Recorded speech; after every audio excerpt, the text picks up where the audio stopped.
Vous prenez le temps de nous regarder parce que vous avez certainement déjà cette belle sensibilité de faire vous aussi votre part. Et on rencontre aujourd'hui des gens qui, eux, font leur part pour notre hôpital, pour la Fondation, pour toutes sortes de raisons.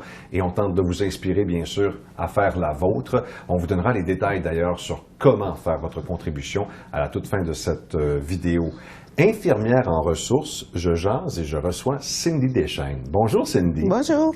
Comment ça va? Ça va bien. Cindy, on nous parle de toi comme étant une belle boule d'énergie dans notre hôpital. C'est vrai, ça? Merci. C'est vrai ou c'est une fausse rumeur? Je ne sais pas, peut-être. Je suis persuadé que c'est vrai. Parlez-nous un peu de c'est quoi, infirmière en ressources? Le rôle d'infirmière ressources, c'est comme quasiment le bras droit de l'infirmière gestionnaire, mais je suis plus proche des patients, de leur famille, puis du personnel soignant aussi, là. Dans le quotidien, comme le rôle de la ressource, vraiment, là, c'est comme le côté clinique. Comme moi, le matin, je commence à 7h30, mais j'essaie d'arriver de bonne heure, là, pour rencontrer l'équipe de nuit, pour pouvoir avoir un bon rapport de ce qui s'est passé pendant la nuit là, des patients.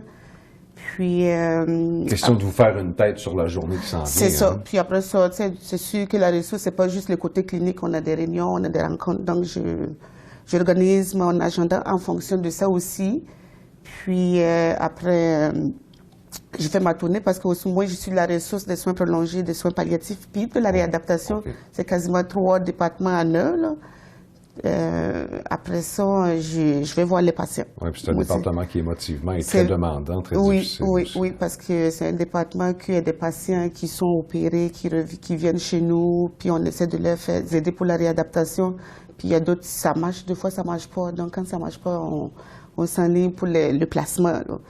Donc, en quelque sorte, moi, je suis là pour travailler avec l'équipe multidisciplinaire qui est composée du médecin, la travailleuse sociale, l'infirmière de liaison, la gestionnaire de lit d'hospitalisation. Puis, on fait la planification des congés aussi. Vous voyez, c'est un titre qu'on ne connaissait pas, puis aujourd'hui, on apprend que ce titre-là est quand même très important dans le quotidien de notre hôpital. J'aimerais maintenant que tu me parles, parce que là, il y a un mot là qui bariatrique, et on va parler d'un projet avec UNI et de ton rôle dans ce projet-là. Bien, c'est sûr que quand la directrice de la Fondation m'en a parlé, j'ai dit « Oh, wow! » Pour le bien-être de nos patients palliatifs puis de la réadaptation aussi, je me suis dit « Ah, ce serait une bonne idée de faire la demande parce que tu ne touches pas ton budget. » Oui. Puis, heureusement, ça a été approuvé. Puis, le lit bariatrique, c'est vraiment un lit... c'est un grand lit. On pourrait dire un grand lit. Donnons le contexte un peu là, pour situer les gens à la maison. Là. De où l'importance de ce lit-là? Et si on le vulgarise à son plus simple, par exemple, un couple pourrait se retrouver dans un même lit confortable. Oui, c'est justement ça le but. Puis justement, on en a un, puis il y a un deuxième lit qui s'en vient aussi. Puis on l'a placé dans une chambre palliative, là, puis qui est déjà en utilisation, puis les familles l'apprécient beaucoup, là. Puis je profite de l'occasion pour remercier les donateurs, parce que sans eux, c'est sûr que ce projet n'allait pas aboutir, là. Donc, ça semble une petite chose très banale, mais ça ne l'est tellement pas, parce que encore aujourd'hui, on doit travailler très, très fort pour obtenir ce type d'outil-là, très important. Malheureusement, c'est ça, mais comme le lit bariatrique, c'est pas un luxe. C'est en fin de vie, là, je me dis que ces personnes-là ont besoin de mourir dans la dignité, d'avoir leur intimité aussi. Et dans un lit simple, entendons-nous, c'est pas très confortable. C'est pas très agréable. Parlez-nous un petit peu de vos délicatesses à l'endroit des